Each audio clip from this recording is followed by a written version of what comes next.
बिस्मिल्लाहिर्रहमानिर्रहीम।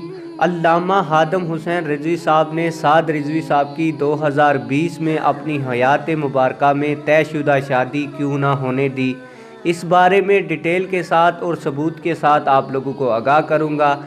लेकिन वीडियो में आगे बढ़ने से पहले आप लोगों से एक छोटी सी रिक्वेस्ट है, अगर आपने अभी तक हमारे चैनल को सब्सक्राइब नहीं किया तो जल्दी से चैनल को सब्सक्राइब कर दें, और जिन लोगों ने अभी तक वीडियो को लाइक नहीं किया तो वो वीडियो को लाइक कर दें, ताकि आने वाली नई वीडियोस बर वक्त आप लोगों को मिलती रहें। आप लोगों को बताता चलूं कि 2020 में जब साद रिजवी साहब की अम्मा जी ने बाबा जी अल्लामा हादम हुसैन रिजवी साहब को साद भाई की शादी का कहा, तो बाबा जी ने जवाब दिया कि शादी मेरे बगैर भी हो जाएगी, मगर तहफ़्फ़ुज़ नामूस रिसालत के लिए फैज़ाबाद में धरना मेरे बगैर नहीं हो सकता।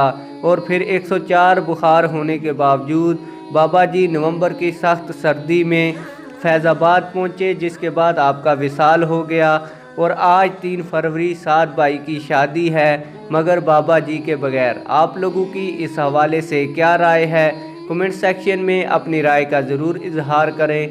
मिलते हैं किसी और वीडियो में। अल्लाह हाफिज़।